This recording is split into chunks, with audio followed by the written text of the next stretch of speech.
Update करने की ज़रूरत है या कुछ भी अपडेट करने की ज़रूरत नहीं है। उनको भी मुझे नहीं लगता कि इन्हें कोई दिक्कत होगी अपनी समीक्षा या अपनी अपने ऊपर किसी तरह की प्रतिक्रिया सुनने से। तो चलें आइए सुनते हैं ये क्या पढ़ा रहे हैं क्लास में। कब? नहीं वो सब छोड़ो कब। नहीं, ब्राह्मणों ने दलितों को बहुत सताया है। कब? नहीं सताया है। अरे तो भैया हमको बता दो, हम भी तो जाने कब सताया। तो मेरे ख़्याल से एक बार आप फ़ीडबैक दे दीजिए, आप सभी को साउंड सुनाई तो पड़ रहा है ओझा सर का? यहाँ पे ओझा सर जो हैं वो बता रहे हैं कि लोग कहते हैं कि दलितों को सताया गया है। तो मैं पूछ रहा हूँ कि भैया कब सताया गया है? ये बार-बार ये बोल रहे हैं कब सताया गया? कैसे सताया गया है? तो क्या आप लोगों को इनकी आवाज़ सुनाई पड़ी है? तो आप लोग ज़रूर फ़ीडबैक दीजिए कि क्या इनकी आवाज़ आ पा रही है? हाँ, तो मेरे ख़्याल से सबको साउंड आ रहा है। तो चलिए हम लोग आगे सुनते हैं। दरअसल ओझा सर इतने क्वालिफ़ाइड व्यक्ति हैं और वो ये कह रहे हैं बच्चों से कि भई दलितों को सताया गया तो कब सताया गया है भई? कब सताया गया है? ये पूछ रहे हैं। अब सुने आगे सुने ज़रा इनकी बातों को। ये सुनना जानना बहुत ज़रूरी है। नहीं, ब्राह्मणों ने दलितों को बहुत सताया है। कब? नहीं सताया है। अरे तो भैया हमको बता दो, हम भी तो जाने कब सताया। मैं बताऊँगा, अभी मैं आपको बताऊँगा कब सताया गया है, कैसे सताया गया है, कहाँ सताया गया है। पहले सुन लीजिए इनकी बात को। नहीं वो दलित अगर वो पढ़ लेता था रामायण तो उसके कान में खौलता हुआ शीशा डाल देते थे। अच्छा कब? हाँ, तो सुन लिया आप लोगों ने? ये बोल रहे हैं कि रामायण पढ़ लेता था तो खौलता हुआ शीशा डाल दिया जाता था। ये बोल रहे हैं कब? अब बताइए ये इतने एजुकेटेड व्यक्ति हैं, इन्होंने अपने धर्म ग्रंथ नहीं पढ़े हैं। ये उल्टे उन लोगों से पूछ रहे हैं जिन लोगों को कभी पढ़ने ही नहीं दिया गया। मतलब भारत में जो शूद्र वर्ग है, जो हम लोग हैं, हम लोगों को कभी पढ़ने नहीं दिया गया, हमारे पूर्वजों को कभी पढ़ने नहीं दिया गया, तो हम इनको अब बताएँ? भैया आप अपने धर्म ग्रंथ में लिखे हो ये सारी बातें, आपको नहीं पता है? तो ओझा जी जो हैं आपने यहाँ पे देखा होगा कि किस तरह से दूसरों से ही क्वेश्चन कर रहे हैं, आगे सुनिए। नहीं वो सब छोड़ो कब। अरे हमको भी बताओ, हम भी तो जाने। हम बताएँगे आपको। ओझा सर हम बताएँगे आपको। अगर आपने नहीं पढ़ा है, आपने अपने धर्म ग्रंथ को नहीं पढ़ा है, चूँकि ये ब्राह्मण समुदाय से आते हैं, ओझा जो सरनेम है फ़िलहाल में जो कैप्चर किया गया है ब्राह्मणिकल सिस्टम के द्वारा, तो ये सरनेम ब्राह्मणवादी में ही आते हैं। अब ये पूछ रहे हैं कि भैया कब सताया गया है? कब ये शीशा पिघलाने की बात कब आई थी? तो मैं बताऊँगा आपको, हाँ बताऊँगा अभी। हाँ, क्या बहुत अच्छा सवाल किया तुमने, बहुत बढ़िया। घोड़ी पे क्यों बैठने नहीं? अम्बेडकर को मना कर पाए? हाँ, अब देखें एक बच्चे जो हैं वहाँ पे जो स्टूडेंट हैं उन लोगों ने ये भी क्वेश्चन उठा दिया वहाँ पे कि भई घोड़ी पर चढ़ने के लिए मना करते हैं आप लोग। तो ये बोल रहे हैं कि अम्बेडकर को रोक पाए? तुलना देखिए, मतलब बाबा साहब जो हैं, क्या बाबा साहब को जब बैठकर बचपन में जा रहे थे तो उनको धक्के मार के नहीं गिरा दिया था? इन्होंने वो पढ़ा नहीं है जो जो उनकी बुक है विज़िटिंग वीज़ा करके बुक है। वो पढ़ा नहीं है क्या इन्होंने, ओझा जी ने? बाबा साहब की किताबें इन्होंने नहीं पढ़ी है, हैं? बताएँ ये बोल रहे हैं कि कब बाबा साहब को रोक पाएँ? अरे बाबा साहब को तो स्कूल में घुसने नहीं देते थे। बाबा साहब स्कूल गेट से बाहर बैठ के पढ़ाई करते थे। भीतर नहीं घुसने देते थे कभी स्कूल में, पानी नहीं पीने देते थे। पढ़ के जब विदेश से आ गए, तो चपरासी जो है उनको पानी देने से इनकार करता था। ये बोल रहे हैं कि कब? कब रोक पाएँ? अरे भैया आपने तो बाबा साहब इतनी ज़्यादा एजुकेशन लेके आए थे, आप लोगों ने तो उनको रूम नहीं दिया रहने के लिए। एक पारसियों के सराय में गए थे ठहरने के लिए और फिर से लोगों को पता चल गया तो वो सब भी आके उनको वहाँ से बाहर निकाल दिए। हुँ? चेक कर रहे थे उनका जनेऊ चेक कर रहे थे कि जनेऊ पहने हो कि नहीं पहने हो। पारसी खुद ही जनेऊ पहनते हैं, जनेऊ टाइप का वो भी टाँगते हैं। तो ये देखिए ये पूछ रहे हैं कब? इनको पता नहीं है कि बाबा साहब के साथ इतनी ज़्यादा डिस्क्रिमिनेशन हुई और आज घोड़ी पर चढ़ने से रोका जा रहा है और ये तुलना कर रहे हैं बाबा साहब की, उनको क्यों नहीं रोका गया? अरे तो भैया रोक कौन रहा है? आप ही लोग तो रोक रहे हो। एक शूद्र जो है, एक एससी-एसटी व्यक्ति जो है, वो दूसरे एससी-एसटी व्यक्ति को थोड़े जा रहा है रोकने के लिए। हुँ? रोक आप रहे हो, आप पूछ रहे हो दूसरों से। और ये सोचें ये लेवल है हमारे यहाँ जो एजुकेशन पढ़ा रहे हैं लोग, उनकी ये लेवल है कि वो पूछ रहे हैं बच्चों से भैया क्यों? और ऐसा क्यों इनके माइंड में इस तरह के सवाल आते हैं? सवाल ये है कि इनके माइंड में इस तरह के सवाल क्यों आते हैं? दरअसल इन्होंने कभी भी फ़ील नहीं किया है। ब्रह्मानिकल सिस्टम ने कभी भी वो दर्द महसूस ही नहीं किया है कि एक अछूत होने का दर्द क्या होता है, एक अल्पसंख्यक होने का दर्द क्या होता है, एक अल्पसंख्यक तो इनका छोड़ ही दीजिए क्योंकि इनका हर जगह कब्ज़ा है। पूरी तरह से। तो बाकी के जो अल्पसंख्यक हैं, उन पर ये क्या करते आए हैं, ये तो सब लोगों को आजकल दिख ही रहा है। तो इन्होंने कभी फ़ील नहीं किया है और इनको क्या लग रहा है कि जैसे ये लोग लाइफ़स्टाइल में रहते हैं, वैसे पूरी दुनिया ही लाइफ़स्टाइल वही जी रही है। इनके मन में ये चल रहा है कि जैसे ये लोग जीते हैं, अच्छे से जन्म लिए, दूबे-चौबे, ओझा, दीक्षित-वीक्षित, शिक्षित बन गए, पढ़ाई-लिखाई किए, घर में सिल्वर स्पून में जन्मे ही हैं, एजुकेशन हो गया, फिर एजुकेशन होने के बाद से जॉब लेने जाएँगे, तो कहीं न कहीं चाचा-ताऊ, फूआ-फूफा कुछ न कुछ तो होंगे ही होंगे, कोई न कोई होगा ही, फ़ोन जाएगा और ये जाएगा, रेफ़रेंस जाएगी कि मेरा बेटा का इंटरव्यू है, इंटरव्यू में तुरंत सेलेक्ट हो जाएँगे।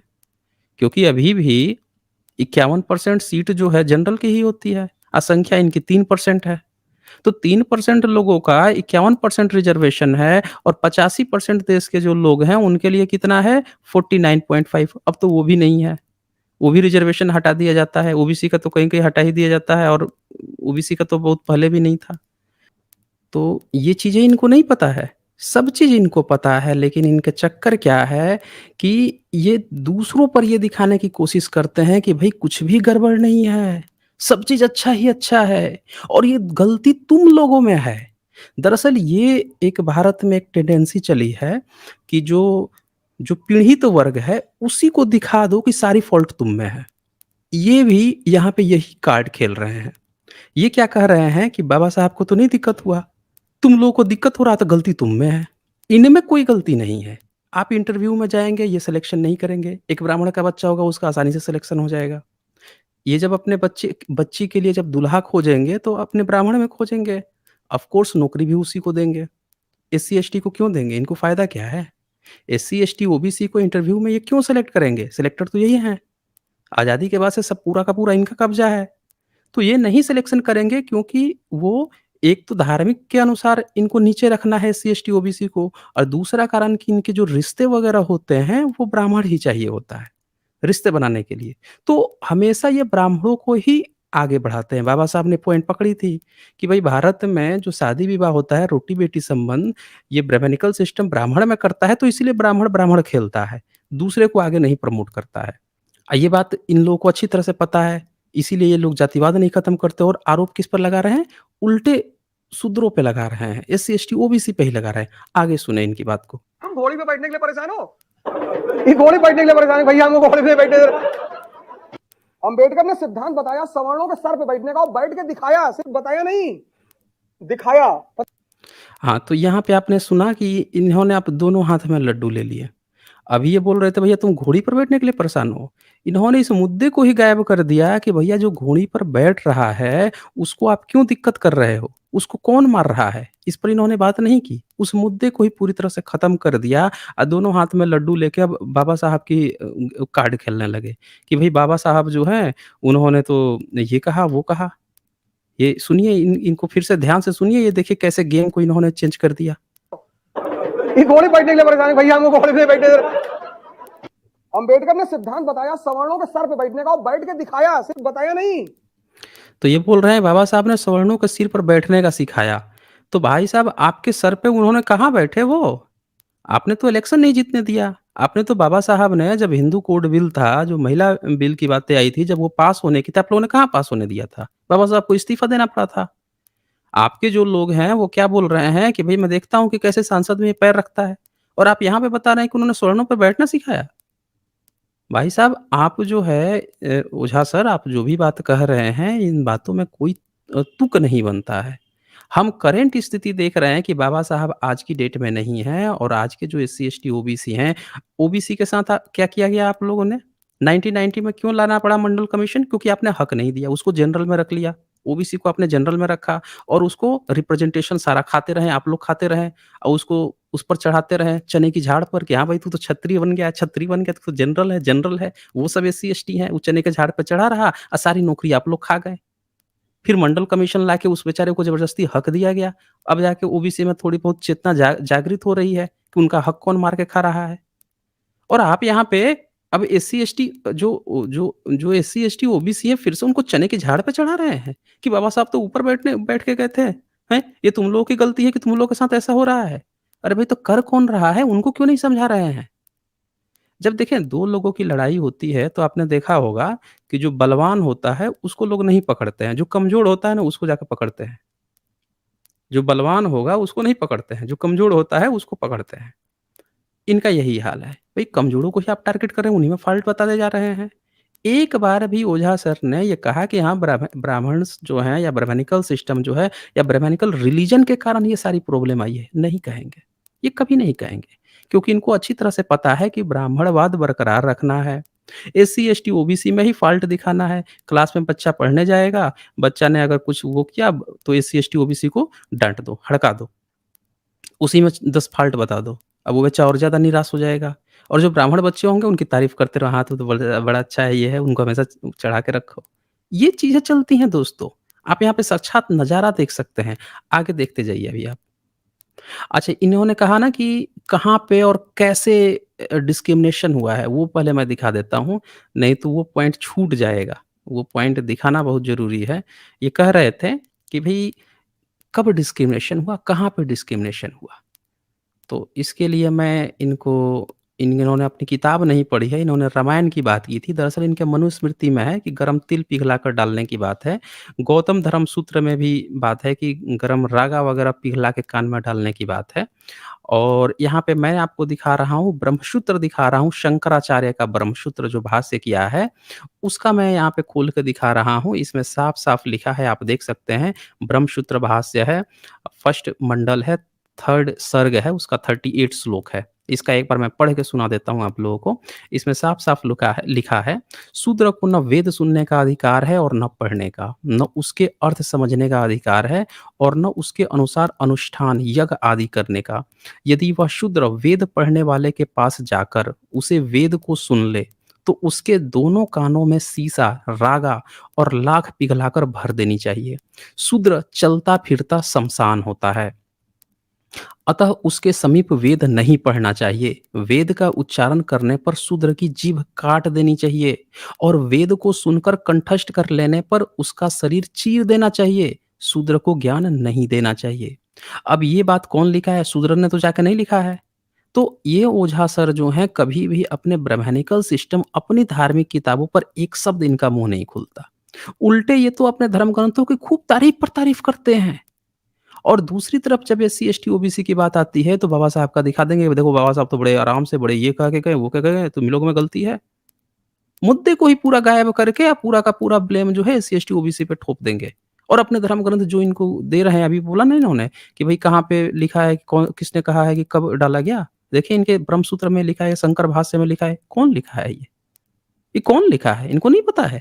ये गौतम धर्मसूत्र में भी ये सेम यही बात लिखी है, नहीं पढ़ा इन्होंने? मनुस्मृति नहीं पढ़ी? मनुस्मृति में भी यही बात लिखी है। तो ये अपनी धर्म ग्रंथ को नहीं पढ़ते हैं और दुनिया को, पूरी दुनिया को जो है ये बेवकूफ़ बनाने के लिए इस तरह की ये लोग बातें करते हैं। अच्छा, ये तो था कि इनकी धार्मिक किताबें ये लिखते हैं। इसको जो है जब ट्रैवलर्स द 11th सेंचुरी में अल-बरूनी वो भी नोट करके गया। उसने भी लिखा है। 12 जो चैप्टर है अल-बरूनी का नोट्स, ये देखिए 12वाँ परिच्छेद, इसमें साफ-साफ लिखा है। नीचे का पैरा ये पढ़ लीजिए। नीचे का जो पैरा है इसमें क्या लिखता है, अल-बरूनी भी लिख के गया है 11th सेंचुरी में। ब्राह्मण क्षत्रियों को वेद पढ़ाते हैं, क्षत्रिय वेद को पढ़ते तो हैं, पर उन्हें इसे किसी दूसरे को, यहाँ तक कि ब्राह्मण को भी पढ़ाने का अधिकार नहीं है।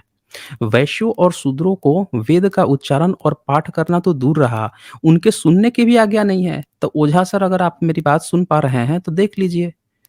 आप जो है एक जगह की थोड़े बात है, ये ट्रैवलर्स है, ये भी ये मेंशन करके गया है। आपने अपने धर्म ग्रंथों में नहीं पढ़ा है, विदेश वाला ये अरब के जो वहाँ पे मिली है, एडवर्ड सचू ने कंपाइल किया है, देखिए उसमें तक ये लिखा हुआ है। वैश्यों और शूद्रों को वेद का उच्चारण और पाठ करना तो दूर रहा, सुन लीजिए, वेद का उच्चारण और पाठ करना तो दूर रहा, उसके सुनने की भी आज्ञा नहीं है। सुन लिया आप लोगों ने? ये तक बात है। यदि यह प्रमाणित हो जाए कि वैश्य या शूद्र ने वेद का उच्चारण किया है, तो ब्राह्मण लोग उसे पकड़कर न्यायाध्यक्ष के पास ले जाते हैं और उसकी जीभ काट दी जाती है। और ये बात एक बार नहीं, इसने जो है मल्टीपल टाइम्स, अल-बरूनी ने कई चैप्टरों में ये बात मेंशन की है। अब यहाँ पे देखें, एक बड़ा सवाल खड़ा होता है कि मल्टीपल जगह ये सारी बातें लिखी हैं, ट्रैवलर्स भी ये बात नोट करके जा रहा है और ओझा सर आज जो पढ़ा रहे हैं, ये क्या पढ़ा रहे हैं कि भई कब, कब हुआ था? ये कौन कह दिया तुमसे? मतलब झूठ बोलने की भी हद होती है। आप यूपीएससी पढ़ा रहे हैं, अगर आपने धर्म ग्रंथ नहीं पढ़ा है, तो भैया पढ़ लीजिए ना। क्यों दूसरों को क्यों बेवकूफ़ बनाते हैं? तो ये चीज़ हमें समझनी पड़ेगी ओझा सर की। अब आए आगे हम लोग पता है क्या सुनते हैं। सिद्धांत था? एक लाइन में उस आदमी ने कहा कि शिक्षा शेरनी का दूध है, जो पी लेता है वो दहाड़ता है। हाँ, तो ये इन्होंने अभी क्या कह दिया कि शिक्षा शेरनी का बाबा साहब ने कहा है, तो ये तुम लोग पढ़ते-लिखते नहीं हो, इसीलिए तुम लोगों की गलती है। मैंने क्या कहा? ये कार्ड खेलते हैं। एक बार भी मतलब आप किसी के पास किसी कोई गार्जियन है, उसका बच्चा जो है आपके बच्चे को मार दिया, झगड़ा कर लिया। आप उसके पास कंप्लेन करने के गए। तो जब गार्जियन से आप कहें ता वो गार्जियन सामने वाला क्या कहे आपके बच्चे को कि भाई देखो तुम उसके साथ ये गए थे, सारा दोष जो है सारा ब्लेम ये कर-ओर के आप ही को बता दे। अपने बच्चे को एक बार भी ना बोले। समझ रहे हैं मेरी बात को? ओझा सर जो हैं यही कार्ड यहाँ पे खेल रहे हैं। एक बार भी इनके मुँह से एक लफ़्ज़ भी नहीं निकला कि हाँ भाई, ब्राह्मण जो है ये सब किताबें लिखता था, तो वो क्यों लिखता था? क्यों ऐसा करता था? उसको ऐसा नहीं करना चाहिए था। एक बार भी अपनी गलती इन्होंने नहीं माना। उल्टे बाबा साहब का कोट अरे भाई बाबा साहब को आपने नहीं पढ़ने दिया, पढ़ लिए तो उन्हीं का उदाहरण देके अब दूसरे को फिर लगे गाना गाने। हैं? ये प्रोफ़ेसर लोग जब पढ़ाते हैं, ये लोग जब तैयारी कराते हैं, यहाँ पे जितने बच्चे जो पढ़ रहे होंगे, सोचिए वो बच्चे जब जाएँगे, जॉब में जाएँगे, जब मार्केट में आएँगे वो बच्चे, उनकी भी सोच वही बन रही होगी। तो एजुकेशन के साथ-साथ बच्चों को जो और सब जानते हैं कि भई सिलेक्शन होता है उसमें 51% सवर्ण ही बच्चे जाते हैं, सो कॉल्ड सवर्ण बच्चे जाते हैं। तो इनको जो है ब्राह्मणवाद इस तरह से एजुकेशन सेंटर से परोसा जा रहा है दोस्तों। आज आप लोग जो सोच रहे हो कि भई आप लोग जाते हो थाने में तो आपकी रिपोर्ट नहीं दर्ज होती है, आप वहाँ पे जाते हो तो कोई सुनता नहीं है, इसीलिए नहीं सुनता है क्योंकि इन्हीं जगहों से पढ़ के ऐसे ही बच्चे वहाँ बैठते हैं इनके मन में पहले से ही ये चीज़ क्रिएट हुई होती है कि सारी गलती किसकी है? एससी, एसटी, ओबीसी की है। ये अपनी गलती कभी नहीं मानते। ये भी ओझा सर भी यही चीज़ यहाँ पे सिखा रहे हैं बच्चों को कि सारी गलती जो है एससी, एसटी, ओबीसी की है कि ये पढ़ते नहीं है, ये नहीं करते उन्हें ये द्रोणाचार्य की बात नहीं कर रहे हैं कि द्रोणाचार्य ये पढ़ भी लेंगे तो नौकरी नहीं देगा। आगे सुनिए अभी मैं और क्लियरफाई करता हूँ इनकी बात को। तुम घोड़ी के पीछे भागे जा रहे हो। देखें, फिर से मज़ाक उड़ाया इन्होंने कि घोड़े के पीछे भागे रहो। ये नहीं कह रहे हैं कि क्यों हो रहा है ऐसा? इस प्रॉब्लम को कैसे सॉल्व किया जाए? इसकी नहीं बात कर रहे हैं, मज़ाक उड़ा रहे हैं उस बच्चे का। और सुनें। हाँ, तो ये कौन दलित है जिन्होंने शिक्षा को ग्रहण नहीं किया? सुना आपने? एक बच्चे ने कह दिया कि सर फिर भी तो घोड़ी पर तो चढ़ने से रोका तो जा रहा है, तो क्या कर रहे हैं? ये वो दलित हैं जिन्होंने शिक्षा नहीं ग्रहण किया है, इसीलिए उनको घोड़ी चढ़ने पर रोका जा रहा है। मतलब इस सेंटेंस को आप कितने अच्छे से आप समझेंगे, ये जस्टिफाई कर रहे हैं, ये पच ले रहे हैं उन लोगों का, उन तथाकथित सो कॉल्ड जो सवर्ण है, सो कॉल्ड जो अपने को अपर कास्ट मानते हैं, जो शोषक जो वर्ग है, उसका ये पच ले रहे हैं कि हाँ, वो कर रहे हैं। उनका कर रहे हैं जो नहीं पढ़े-लिखे हैं। तो भाई मैं पूछता हूँ कि एक भी ब्राह्मण जो नहीं पढ़ा-लिखा है, क्या उसको घोड़ी चढ़ने से रोक दिया गया? एक भी जो तथाकथित जो क्षत्रिय है, वैश्य है, क्या वो अगर नहीं पढ़ा-लिखा है तो उसको घोड़ी चढ़ने से रोक दिया गया? ये जो ऑफ़र है ओझा सर का, ये सिर्फ़ एससी, एसटी, ओबीसी पर लागू होता है। हैं? अच्छा ये बात झूठ बोल रहे हैं कि जो सिर्फ़ अनपढ़ होते हैं, पढ़े-लिखे नहीं हैं, उनको ही घोड़ी चढ़ने से रोका जाता है। ये क्या जाके घर-घर में चेक करके आते हैं कि कौन नहीं पढ़ा-लिखा है? ये कौन-सी क्राइटेरिया है? हम डेमोक्रेटिक कंट्री में रह रहे हैं तो? हम जब डेमोक्रेटिक कंट्री में तो ये कौन-सा क्राइटेरिया है? और ओझा सर जैसा पढ़ा-लिखा व्यक्ति जब इस तरह की बातें करता है, तो हम साफ-साफ हमें अनुमान लगता है, साफ-साफ ऐसा पता चलता है कि भारत के जो सो कॉल्ड जो सवर्ण लोग हैं, ये तो ख़ैर ब्राह्मण हैं, ये ब्राह्मण व लोग हैं। इनके माइंड में अभी भी जनेऊ जो है, कंधे पर भी है, दिमाग में भी है। कंधा वाला तो उतार भी दें एक बार, दिमाग वाला नहीं उतर रहा है इनके। ये समझ रहे हैं मेरी बात को? अब सुनिए आगे इनकी बात को। स्कूल इस देश में सबसे अच्छे हैं प्राइवेट। हाँ। अभी ये स्टेटमेंट भी लाऊँगा लेकिन इसके पहले जो इन्होंने कहा अभी ये स्टेटमेंट कि भई जो अनपढ़ लोग हैं सिर्फ़ उन्हीं को ही रोका जाता है घोड़ी से। तो मैं आप लोगों को एक और दिखाता हूँ, एक सैंपल दिखा देता हूँ। इनका ये स्टेटमेंट कैसे गलत है, कैसे ये झूठा और मिथ्या बातें बता रहे थे पब्लिक को। इनको अपडेट होना चाहिए था क्योंकि कोई भी जातिवाद या कास्टिज़्म जो है वो एजुकेशन देख के नहीं किया जा रहा है क्योंकि एजुकेशन तो ये कभी दिए ही नहीं थे। एजुकेशन तो पहले भी नहीं थे दिए थे ये और डिस्क्रिमिनेशन एजुकेशन को देख के नहीं किया जाता है। ये देखें, ये अभी एक खबर है, इस खबर में जो दूल्हा है ये आईपीएस है। आता है एससी-एसटी वर्ग से, लेकिन ये जो दूल्हा है ये आईपीएस है। और इस आईपीएस की जब शादी हुई, सोचिए आईपीएस पोस्ट पे है। आईपीएस पोस्ट आप समझ रहे हैं ना? और पुलिस का अधिकारी पोस्ट होता है। और आईपीएस जो है, वो दूल्हा की जब शादी हो रही है, तो पूरा जो छावनी बना दिया गया था उस जगह को, चप्पे-चप्पे पे पुलिस प्रशासन खड़े हो गए थे कि कहीं आईपीएस को भी ये जो सो कॉल्ड ओझा जी और उनके जो गैंग के लोग हैं, यानी जो अपने को सो कॉल्ड सवर्ण और सो कॉल्ड अपर कास्ट लोग कहते हैं, ये लोग कहीं आके अब विरोध ना करने लगे कि भाई तू कैसे जो है घोड़ी पे चढ़ गया। बताएँ। अब ये बताइए, ओझा सर जो हैं ये नहीं जानते हैं कि तैयारी करा रहे हैं यूपीएससी का, उनको नहीं पता है कि ये आईपीएस ऑफ़िसर है, ये पढ़ा-लिखा व्यक्ति है, इसको भी ऊपर भी अटैक कर सकते हैं। ये पूरा पुलिस प्रशासन, मैं एक बार पढ़ के सुना देता हूँ आप लोगों को क्या लिखा है। आईपीएस दूल्हे को की बिंदौरी की दौरान छावनी बना गाँव, चप्पे-चप्पे पर पुलिस और प्रशासन के लोग, जाने क्या है पूरा मामला। अब पूरा मामला क्या है ये भी जान लीजिए। आईपीएस अफ़सर घोड़ी पर चढ़ के जा रहा है शादी करने, तब पूरा पुलिस से सिक्योरिटी लेनी पड़ रही है, देखें, राजस्थान की घटना है। में आईपीएस सुनील कुमार धनवंता की शादी मैरिज में घोड़ी पर बैठाने के लिए राजस्थान पुलिस लगानी पड़ी। भारी पुलिस और प्रशासन की टीम की मौजूदगी में सूरजपुरा में विंदौरी निकाली गई। दलित के घोड़ी पर बैठकर शादी की रस्म करने की वजह से पुलिस टीम पूरी गांव में तैनात थी। बिंदौरी के दौरान गांव में हर तरफ पुलिस का पहरा नजर आया। राजस्थान में भले ही 4 दलित कैबिनेट मंत्री बनाने की बात सरकार कर रही हो, लेकिन गाँव में दलितों की क्या स्थिति है, इसकी तस्वीर जयपुर जिले के शाहपुरा के पास भगलपुरा जईसहपुरा गांव में साफ देखने को मिली। सूरजपुरा गांव में पहले दलित दूल्हों की बिंदौरी के दौरान कई अप्रिय घटनाएं हो चुकी हैं। इसीलिए भले ही दूल्हा पुलिस अधिकारी हो, उसकी बारात पुलिस सुरक्षा के बीच ही निकाली गई। तो आप यहाँ पे देख पा रहे हैं कि ये आईपीएस ऑफिसर होने के बावजूद भी पुलिस सुरक्षा देनी पड़ी, क्योंकि वहाँ पे कोई सुरक्षित नहीं है। और एजुकेशन देख के ये लोग विरोध नहीं करते हैं। एजुकेशन देख के होते कौन है ये विरोध करने वाले, एजुकेशन देख के या नॉन एजुकेशन देख के? सवाल तो ये है ना। तो ओझा जी, आपकी जो स्टेटमेंट था, ये देखें सबसे अच्छे हैं कैसे गलत था। अच्छा, इसके बाद से इन्होंने दूसरा अभी क्या कहा था, अभी इन्होंने कहा था कि जो पढ़े-लिखे पढ़े-लिखे की बात कर रहे थे ना, पढ़ाई-लिखाई की। अब सवाल ये है कि भई पढ़ाई-लिखाई के लिए तो एजुकेशन सेंटर होना चाहिए। इन्होंने तो ये भी बात नहीं मेंशन किया इन्होंने कि बाबा साहब तो कह के गए पढ़ाई की बात। लेकिन भई आपने पिछले 1000 साल से भी ज़्यादा समय से आपने जो है एजुकेशन सेंटर को ध्वस्त कर रखा है।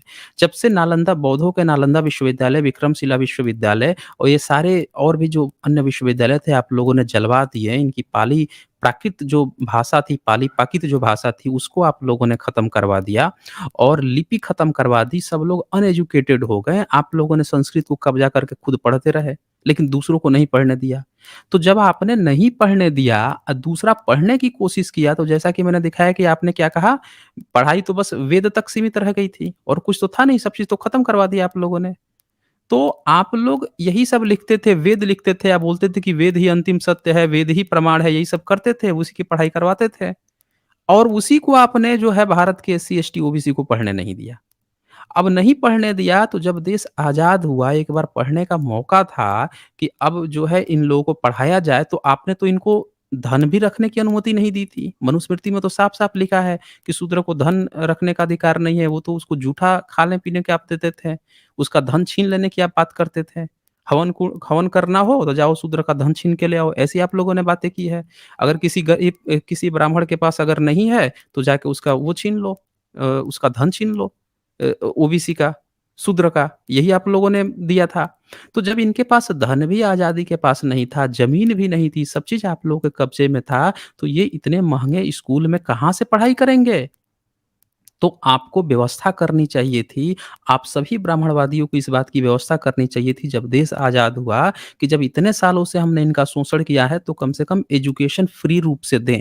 अगले 1000 साल तक एससी, एसटी, ओबीसी के लिए एजुकेशन फ्री कर दें। आप अपने लिए एजुकेशन महँगा कर लेते क्योंकि आप लोग तो 1000 साल से पढ़ के आए थे, आपके पास धन संपदा भी थी। लेकिन एससी, एसटी, ओबीसी के लिए इस नए देश में, इस आज़ाद देश में एजुकेशन फ्री होना चाहिए था और ये पश्चाताप होना चाहिए था आप लोगों का, कि जब हमारा देश आज़ाद हो रहा है, जो हमारे पुरखों ने गलती की है, उसकी उसकी हम उसको सुधार रहे हैं। हम जो हैं एससी, एसटी, ओबीसी समाज को पूरी तरह से फ्री एजुकेशन देंगे, अगले 1000 साल तक हम एजुकेशन देंगे, फ्री एजुकेशन देंगे और हम लोग फ़ी भरेंगे। ये आपके मन में होना चाहिए था, लेकिन आप लोगों ने किया क्या? क्या किया आप लोगों ने? आपने जो है सुनिए इन्होंने क्या किया है।